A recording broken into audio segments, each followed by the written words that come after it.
Agora eu quero que você venha comigo abrindo a Bíblia em 1 Coríntios capítulo 9, começando no versículo 24. Não sabeis vós que os que correm no estádio, todos na verdade correm, mas um só leva o prêmio? Correi de tal maneira que o alcanceis. Todo atleta em tudo se domina, aqueles para alcançar uma coroa corruptível, nós, porém, a incorruptível. Assim corro também eu, não sem meta, assim luto, não como desferindo golpes no ar, mas esmurro o meu corpo e o reduzo à escravidão, para que, tendo pregado a outros, não venha eu mesmo a ser desqualificado. Então, o versículo 12 do próximo capítulo, que diz: aquele, pois, que pensa estar em pé, veja que não caia. Não vos sobreveio tentação que não fosse humana, mas Deus é fiel e não permitirá que sejais tentados além das vossas forças. Pelo contrário, juntamente com a tentação vos proverá livramento, de sorte que a possais suportar. Com a tentação, Deus vai permitir que você tenha o escape. Agora, os jovens hoje enfrentam tantos problemas, especialmente a pressão dos colegas. E a palavra mais difícil que os jovens têm para dizer hoje é a palavrinha não. Sejam drogas, seja pegar um cigarro, sexo ilícito, seja o que for, é a palavra mais difícil. Você diz não quando surge a pressão dos colegas? Quando os hormônios começam a subir? Quando a excitação está presente? Sim, somos todos tentados. Mas não há nenhuma tentação que se apodere de você que todos já não tiveram. E você diz, bem, Jesus teve tentações? Claro que ele teve. Ele foi tentado em todas as coisas, como nós, mas sem pecar.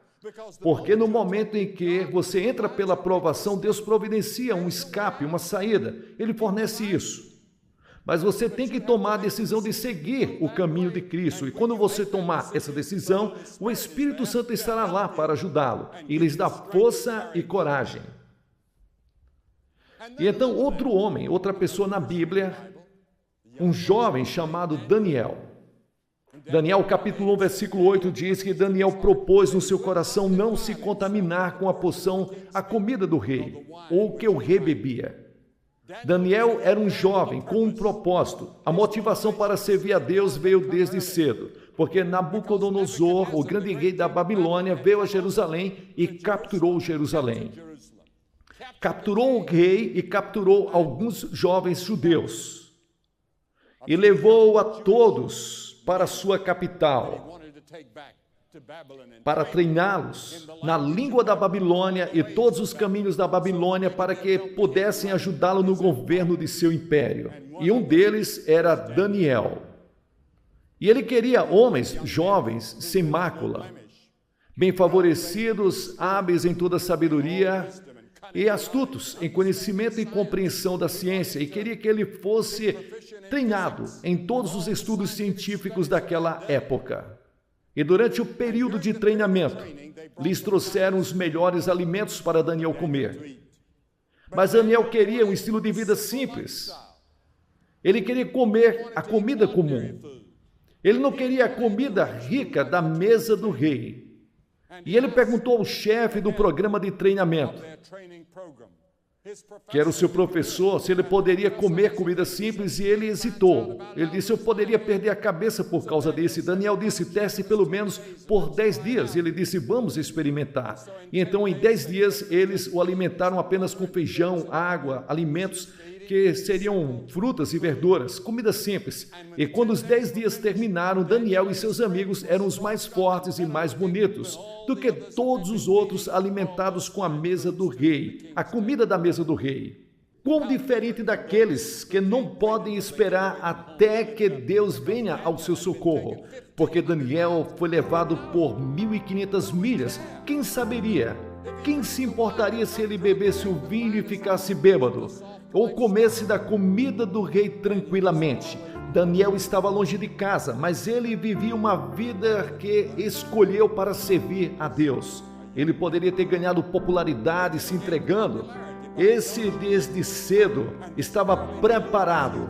Quando tinha que enfrentar a cova dos leões, quando ele teve que enfrentar Beltesazar, o rei, ele disse não, porque aprendeu desde o início.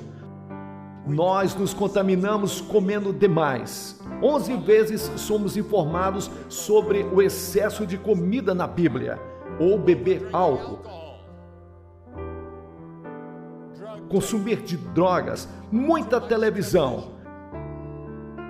E Jesus disse em Lucas capítulo 21, versículos 34, cuidai de vós mesmos para que, nesses momentos, os corações não fiquem sobrecarregados com excesso de embriaguez, cuidados dessa vida, para que os dias, quando chegar, não venha de surpresa. Paulo disse, não façais provisões para a carne, para cumprir as suas concupiscências. Pedro disse, durante os tempos que nos resta, não andemos em lascívia, luxúrias, excesso de vinho, folias, banquetes, idolatrias abomináveis. E você? Você vive uma vida disciplinada? Você vive uma vida organizada? Você tem sua vida organizada e disciplinada ao ponto que você diz não para aquelas coisas que você sabe que está machucando o seu corpo? Você vê que a Bíblia ensina que seu corpo é o templo do Espírito Santo. Deus não mora em um prédio de igreja. Deus vive em você.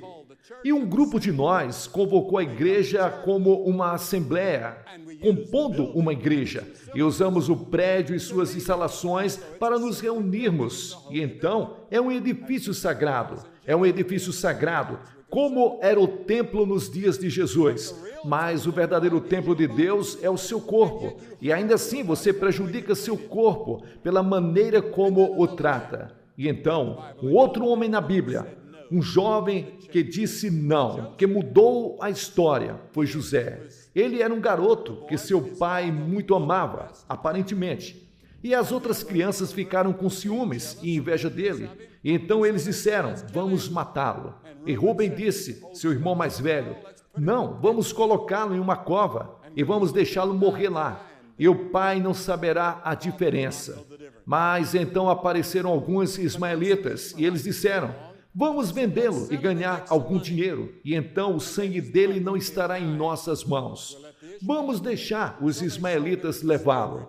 Então eles o venderam como escravo a esses ismaelitas, e eles o levaram para o Egito, e eles o venderam a um homem chamado Potifar. Ele era um homem do gabinete de Faraó, e ele se tornou um escravo forte e bonito.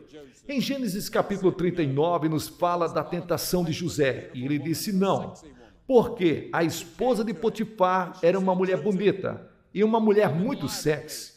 E ela veio a ele e disse, José, venha se deitar comigo, venha para a cama comigo. Tenho desejado você desde que chegou aqui, e agora todos os homens se foram, meu marido está fora, venha comigo. E ele disse, não cometerei esta grande maldade. Seu marido me tratou muito bem, e eu pecaria contra o meu Deus se fizesse isso. E ela implorou, e ele finalmente ficou com raiva. Ele saiu correndo de casa e deixou a sua capa para trás. E ela começou a gritar, e gritou, estupro. Ele tentou me estuprar. E quando o marido dela chegou em casa, ele mandou jogar José na prisão. José disse não. Mas então Deus estava com José na prisão. E todos vocês conhecem a história de como Deus usou José e fez dele o primeiro-ministro de todo o Egito e ajudou a salvar novamente sua família mais tarde. Uma longa história que não tenho tempo de contar esta noite, mas a notícia que vocês sabem, tenho certeza. Agora, a Bíblia ensina que sexo não é pecado. Deus deu, é um presente de Deus. E o uso errado do sexo é que é pecado.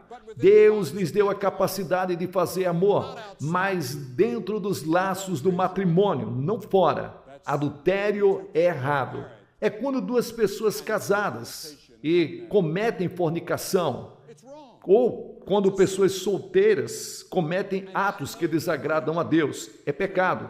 E eu sei que o desejo é tremendo, especialmente quando você vê isso em todos os balcões, onde vendem livros e revistas. Você vê isso na televisão, você vê isso nos filmes, você vê isso em todos os lugares. E toda a atmosfera está saturada com a ideia de sexo. E você diz não? Não acredito que os jovens de hoje possam dizer não sem Cristo. Com Cristo e com o Espírito Santo, dando-lhes poder sobrenatural, você pode dizer não. Mas vou te dizer que é difícil. Mas as marcas de um cristão são autocontrole e autodisciplina. Paulo escreveu a Timóteo e disse: mantenha-se puro. Ele disse: fuja da luxúria juvenil, corra. Quando essa tentação vier, corra. Ele também disse: mas eu mantenho o meu próprio corpo sob a sujeição. E você faz aquilo? José o fez e Deus o usou e abençoou grandemente. E ele irá usá-lo e abençoá-lo se você disser não. Mas suponha que você diga sim a algumas dessas coisas. O que você vai fazer? Tudo bem, todos nascemos com a semente do pecado em nossos corações. Em pecado minha mãe me concebeu, disse Davi. Mas você vê que essas pessoas tomaram suas decisões quando eram ainda jovens. E Deus deu-lhes o poder de dizer não para as coisas que estavam erradas. Que seja uma mentira, seja ciúme, tanto faz. Sim, todos somos pecadores. Todos nós quebramos a lei de Deus. Todos nós merecemos julgamento e merecemos o inferno. Mas foi por isso que Jesus Cristo veio. Você sabe por que ele veio? Porque a Bíblia ensina que Deus é amor. Deus te ama. E se fosse a única pessoa no mundo inteiro, Deus te amaria. E Ele te amaria tanto que daria seu Filho para morrer na cruz por você. Mesmo que você fosse a única pessoa que pecou contra Ele. Apesar de todos os nossos pecados, apesar de todas as coisas ruins, Deus nos ama. E essa palavra amor é um amor muito além do amor humano. Amor ágape, amor de Deus, amor sobrenatural, amor além de tudo que você já conheceu. Deus te ama. Nunca duvide disso. E se você não tirar nada desses 3 dias, espero que você consiga uma coisa. Entenda que Deus te ama. E Deus está disposto a perdoar todos os seus pecados. Está disposto a consertar isso como se você nunca tivesse pecado. É isso que a palavra justificação significa. Como se você nunca tivesse pecado. O sangue de Jesus Cristo limpa. Quando o sangue foi derramado na cruz, esse sangue purifica de todo pecado. Eu mereço julgamento e mereço o inferno, mas meus pecados já se foram. Meu julgamento já foi cancelado. Eu fui lavado no sangue de Cristo derramado na cruz, quando Deus colocou sobre ele os pecados de todos nós. Eu não vou para o inferno, eu sei, eu vou para o céu. E se eu morrer agora, sei que irei para o céu, por causa da promessa da palavra que Deus nos dá. Se com a tua boca confessares ao Senhor Jesus Cristo e crer de todo o coração que Deus o ressuscitou dentre os mortos, serás salvo. Sim, eu fiz isso. Sei que estou salvo. Depois, houve outra pessoa que tomou a decisão de dizer não, quando ainda era jovem. E esse era Moisés. Diz: pela fé Moisés, quando era ainda novo, recusou-se a ser chamado filho da filha de Faraó. Ele escolheu, observe, ele preferiu sofrer aflição com o povo de Deus do que desfrutar dos prazeres do pecado por um período. Sim, você pode ter prazer no pecado, você pode se divertir, pode ficar bêbado, usar drogas, orgias sexuais, você pode ter prazer, mas é por um período curto, por uma temporada, logo desaparece. E Moisés decidiu que ele preferia escolher o caminho de Deus. Às vezes pensamos em Moisés como um velho com barba, mas foi na juventude que ele tomou as decisões que o levou à grandeza. E há uma diferença na Bíblia entre o prazer por um lado e a alegria por outro. Aquele que ama o prazer é um homem pobre, disse o escritor de Provérbios. Paulo escreveu a Timóteo e disse: mas quem vive em prazeres está morto enquanto vive. Você está vivendo fisicamente, mas morto espiritualmente. Seu coração está morto para Deus. Você pode ser um homem morto. Acabei de escrever um livro sobre a morte chamado Enfrentando a Morte. Vai sair neste outono. Eu investiguei coisas como eutanásia, suicídio e todas essas coisas que as pessoas estão falando hoje. O que está certo e o que está errado e como podemos superar essas coisas. A Bíblia diz em 2 Timóteo, Paulo escrevendo: somos mais amantes dos prazeres do que amantes de Deus.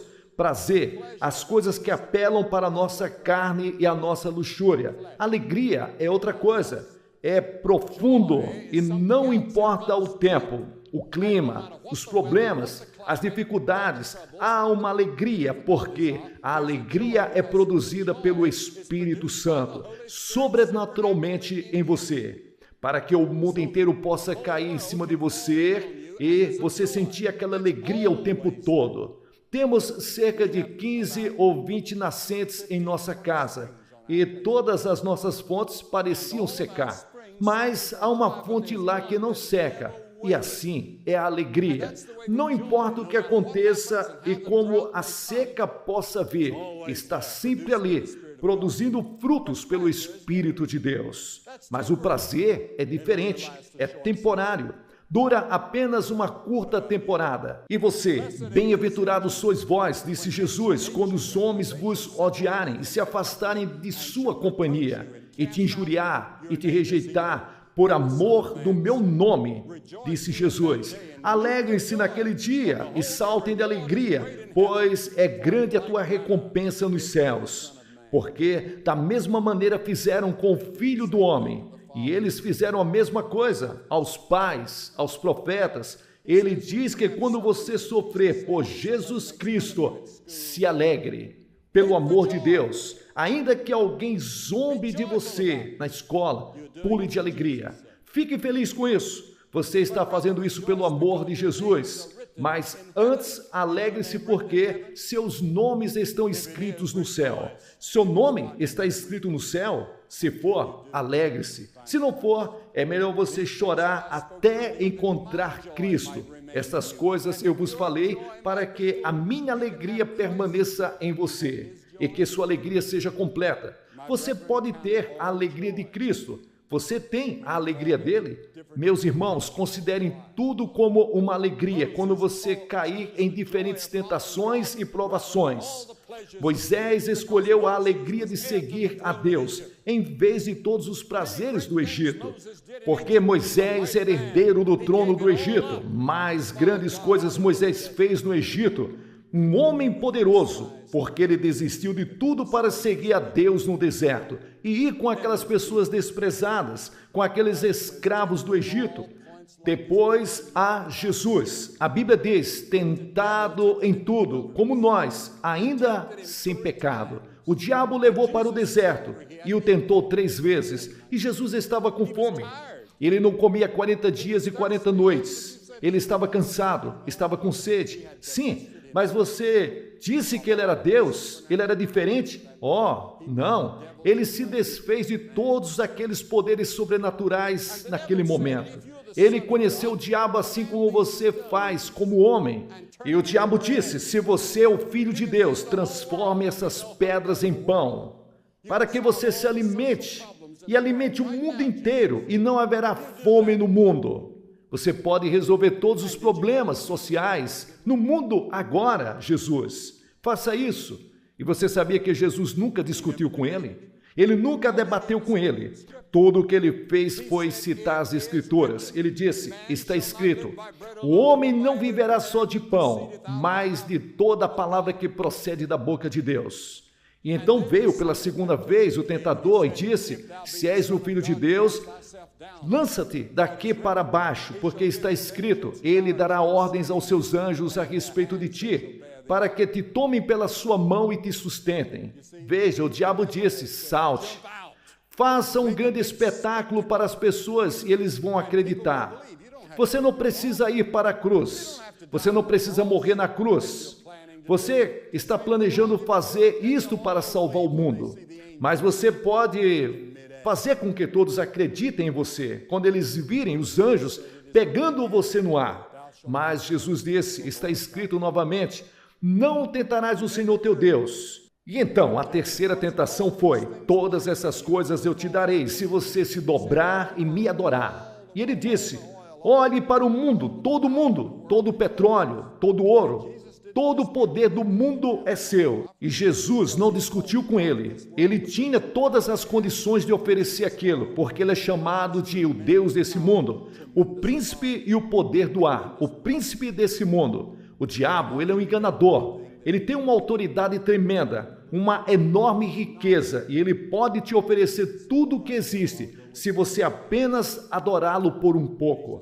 Apenas acene com a sua cabeça e diga: tudo bem, diabo, eu irei com você um pouco, de qualquer maneira. Jesus não fez isso. Ele disse: para trás de mim, Satanás. Está escrito que adorarás o Senhor teu Deus e somente a ele servirás. Então a Bíblia diz, depois destas três tentações, o diabo o deixou e os anjos vieram e o ajudaram.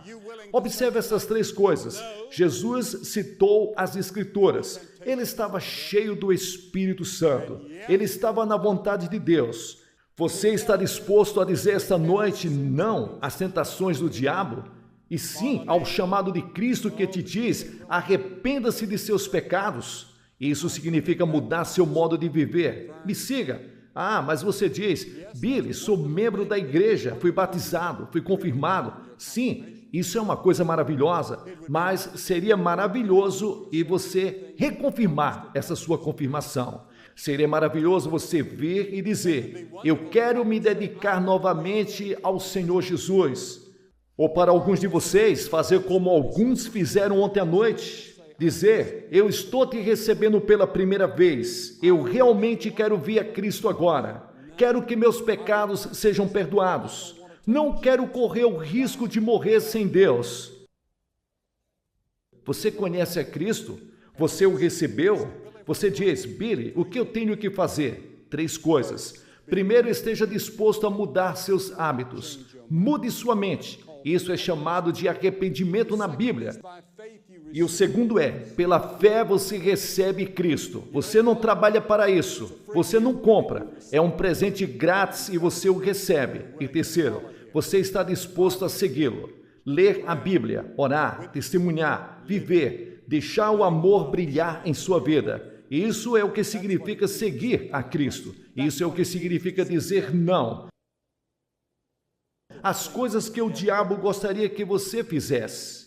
Vou pedir que você faça essa escolha essa noite. Vou pedir que você faça algo, como vimos centenas de pessoas fazer a noite passada, como vimos pessoas em todos os continentes, em mais de 60 países. Vou pedir para você se levantar da cadeira e vir à frente dessa plataforma e dizer essa noite: eu quero Cristo em meu coração. Eu quero saber e ter a certeza. Quero dedicar a minha vida a Ele. Quero um novo poder na minha vida, uma nova alegria em minha vida. Quero o perdão dos meus pecados e o perdão das falhas passadas. Quero começar uma nova vida, uma nova estrada esta noite. Vou pedir para você se levantar da cadeira. Centenas de vocês, jovens e velhos, seja qual for a sua formação, você pode ser membro da melhor igreja da cidade, ou você pode não ser membro de nenhuma igreja, mas Deus falou com você essa noite. Há uma pequena voz lá dentro de você falando, talvez fazendo você se sentir desconfortável. Essa é a voz do Espírito Santo.